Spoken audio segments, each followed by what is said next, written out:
बच्चों, मैं आपके बीच कक्षा 10 का जो सूरदास की रचना है प्रथम पाठ से हिंदी काव्य में जो सूरदास की रचना थी पद में शेष भाग आपके बीच 7वें पद्यांश से आपके बीच रखा हुआ है। जिस समय भगवान कृष्ण अपने मामा कंस का वध करके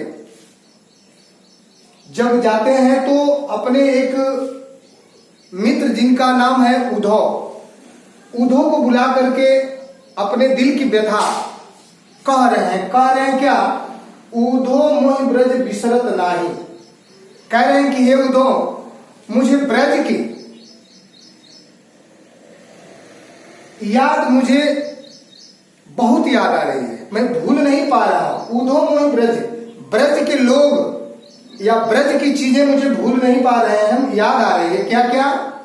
वृंदावन गोकुल वन उपवन सघन कुंज की छाही। जो वृंदावन गोकुल का जो वन है, उपवन है, सघन कुंज की छाई, जो वहां की हरियाली है, बाग बगीचे हैं, वो मुझे बहुत याद आ रहा है।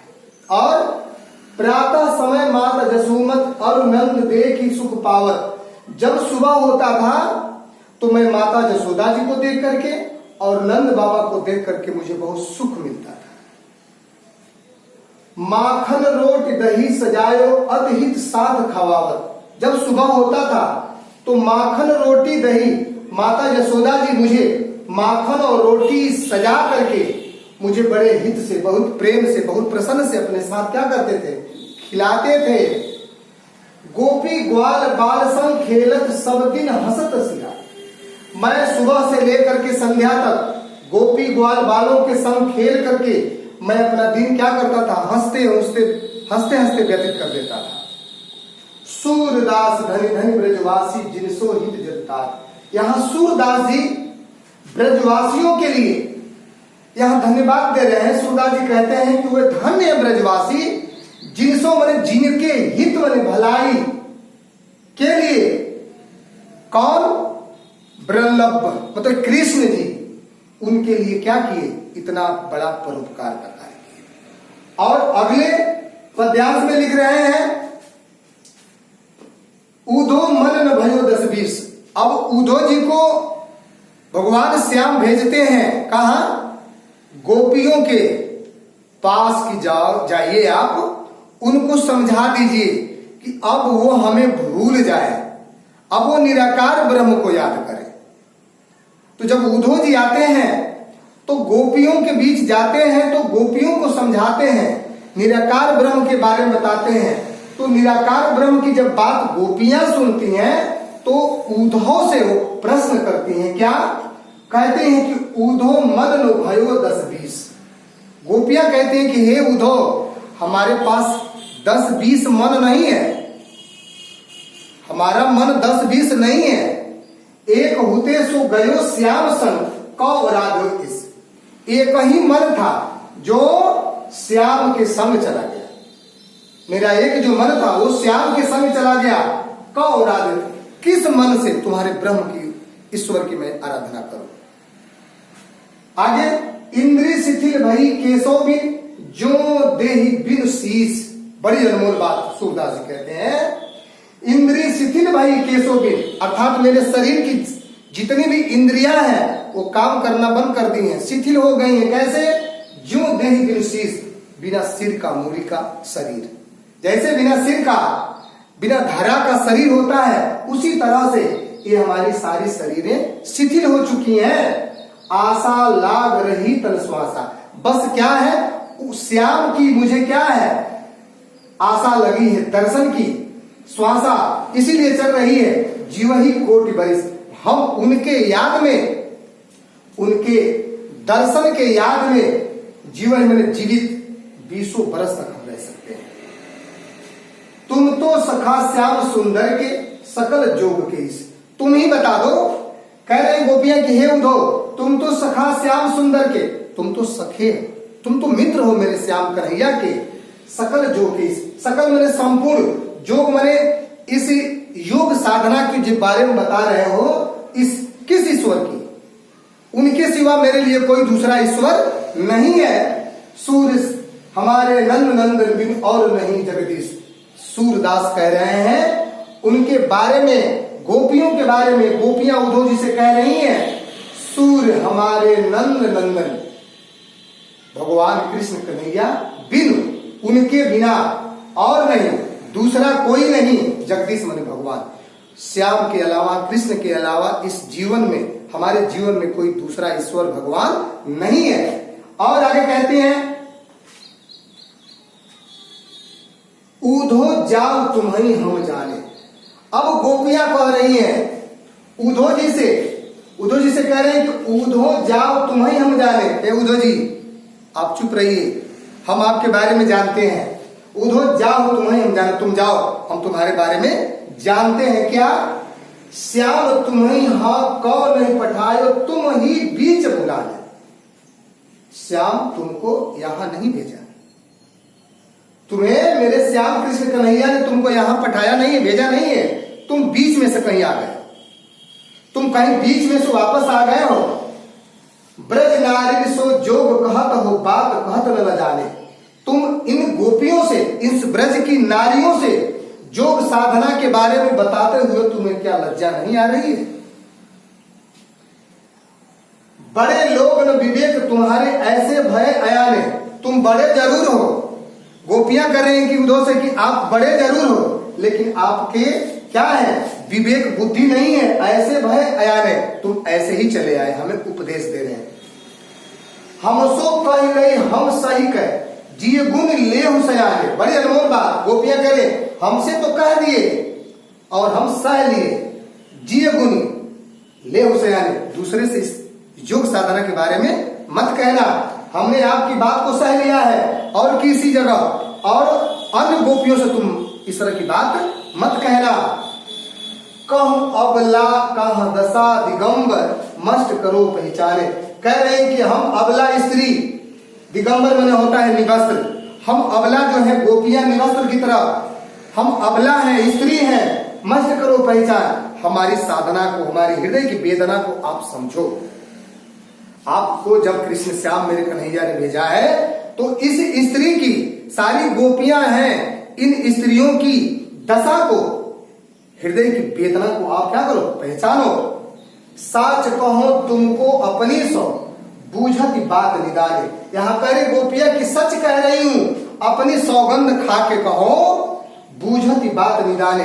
यदि आपने सही कहा है तो अपनी सौगंध खा के कहो कि जो आपने मुझे निराकार ब्रह्म के बारे में आपने बताया है तो क्या वह सही है या गलत। सूर श्याम जब तुम ही पठायो, तब नौको मुस्काने। एक बात और बताइए उद्धव जी कि क्या आपको जब हमारे कृष्ण कन्हैया ने जब हमारे पास आपको भेजा है तो क्या आते समय आपसे मुस्कुराए? यदि वो आते समय मुस्कुराए होंगे तो ये मान के चलिए कि आपसे उन्होंने ठिठोली किया है, आपसे उन्होंने मजाक किया है। सूर्य श्याम जब तुम ही पठायो तब नौको मुस्काए। क्या आते समय आपसे क्या उन्होंने मुस्काया था? तो नहीं।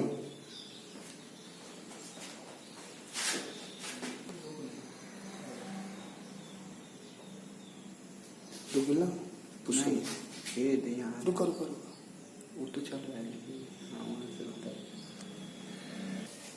अगले पद में सूरदास जी कहते हैं निर्गुण कौन देश के वासी।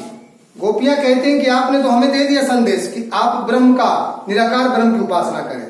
आखिरकार निराकार ब्रह्म की उपासना किस आधार पर करें? गोपियां उद्धव जी से पूछ रही हैं क्या निर्गुण कौन देश के वासी। आखिर में जिस निराकार ब्रह्म की उपासना के लिए आप हमें प्रेरित कर रहे हैं, निर्गुण कौन देश का रहने वाला है? आखिर में वो कौन से देश का वासी है? मधुकर कहीं समझाई सौ दे बूझत साच न हासी।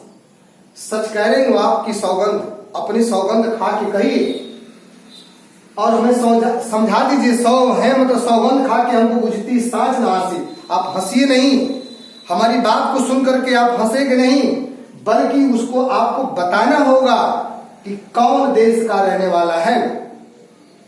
हम निराकार ब्रह्म की उपासना करेंगे लेकिन नाम बताइए, कहाँ का रहने वाले। क्या पूछती हैं गोपियां? कौन है जनक, कौन उसके पिता है, कौन है जननी, कौन उसकी माता है। कौन नारी को दासी, किस नारी, कौन सी नारी है, या किस देश की रहने वाली है, या कौन सी वो नारी है, या वो किसकी दासी है, कौन उसके पिता है, कौन उसकी माता है, कौन उसकी नारी है और कौन उसकी दासी है।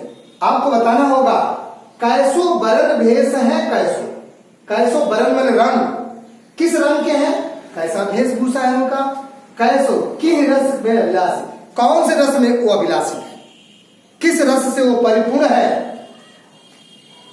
पावे वो पुण्य कियो आपनो जोरे करो वो गासी, आपने यदि हमसे छल किया है तो आप कतई जान लीजिए कि यदि आपने मेरे साथ घात किया है तो इस घात का परिणाम आपको बहुत ही बुरा भुगतना पड़ेगा। इसलिए सुनत मौन रहो बावरे सूर सभे मति नासी। इतना बात जब उद्धव जी सारी गोपियों की जब सुनते हैं, सारी बातों को, सुनत मौन हो रहो बावरे, अर्थात सुनकर के मौन मने चुप, कौन, उद्धव, सूर सभे मति नासी। ऐसा प्रतीत हो रहा था कि मानो उद्धव जी की सारी बुद्धि क्या हो गई है, भ्रष्ट हो गई है। नाश माने खत्म हो गई है, बुद्धि भ्रष्ट हो गई है। अगले पद में कहते हैं सूरदास जी, अब ये संदेश माता यशोदा जी देवकी के लिए कह रही हैं उद्धव जी से, संदेशो देवकी सो कहे। वो कह रही हैं कि हे उद्धव जी, कृष्ण का जन्म देवकी के गर्भ से हुआ, देवकी के गर्भ से हुआ और पालन पोषण यशोदा माता ने किया है, यशोदा ने किया है, और वे चले गए मथुरा। तो ये आप संदेश उनकी माता जी से, किससे, देवकी से कहिएगा, हो तो धाय तिहारे सुत की, बड़ी ऊंची बात, हो तो धाय तिहारे सुत की, सुत माने पुत्र, आपके पुत्र की मैं क्या हूं, केवल धाय, पालन पोषण करने वाली धाय मां हो, माया करत हो रही हो, लेकिन आप अपने पुत्र से माया करने में कहीं कोताही कम मत करना। अपने पुत्र कृष्ण को बहुत अधिक स्नेह देना। जगत देव तुम जानत उनकी, यदि उनकी कमियों के बारे में यदि नहीं जानती होंगी तो मुझे कहीं आवन, जो आपसे वो अपनी व्यथा नहीं कह पा रहे होंगे वो हमसे कहते थे, वह मैं आपको बात बताने की कोशिश कर रही हूं। प्रातः हो तो मेरे लाल लड़े, तो जैसे सुबह होता था, प्रातः काल होता था, वो मुझसे लड़ने लगते थे। माखन रोटी भावे, माखन रोटी उनको बहुत प्रिय था, माखन रोटी के लिए हमसे लड़ाई करते थे। तेल उबटनो और तात जल, जब मैं उनको अपने पास बुला करके तेल उबटन मने, उबटन मने होता है बुकवा, तेल मने तेल होता है, उबटन मने बुकवा, तेल उबटनो और तातो जल, यानी तातो मने गर्म पानी, गर्म जल से जब स्नान करने के लिए हम बुलाते थे, ताही देख भज जा, यह देख करके भग जाते, ताही देख भज जा, वो दूर भग जाते थे। जोई जोई मांगत सोई सोई देती, जो जो वो मांगते थे सो वह मैं देती थी। क्रम क्रम करके नहाते, तब वह क्रम से मैं देती थी वह वस्तु, तब जाकर के स्नान करते थे। सूर पथिक सुन मोहि रैन दिन, बढ़त रहत उर सोच। यही बात सूरदास जी कह रहे हैं कि यह संदेशा कौन, देवकी यानी यशोदा माता कह रही हैं कि सूर पथिक सुन मोहि रैन दिन, दिन रात सोच करके बढ़ो रहत उर सोच। मेरे मन में यही संकोच हो रहा होगा कि कहीं आप अपने पुत्र के स्नेह कम मत कर दीजिएगा, इसलिए यही मेरी सोच हो रही है। मेरो अलख लड़े तो मोहन, मेरे अलख, मेरे पुत्र कन्हैया कृष्ण बहुत लड़ने वाले थे, इहो करत संकोच। कभी भी किसी भी चीज के लिए संकुचित हो जाते थे, कोई चीज मांगते नहीं थे, वो हमसे मांग लेते थे। हो सकता है कि आपसे वह मोहन कृष्ण कन्हैया मांगने में संकोच करते हो, तो वह आप उनको भली भांति जान करके उनकी मांगों को पूरी कर देना। आज के लिए इतना ही। आपका पहला पाठ जो है सूरदास की रचना खत्म होती है, फिर अगले पाठ के लिए हम आपके बीच उपस्थित होंगे। आपका दिन शुभ हो।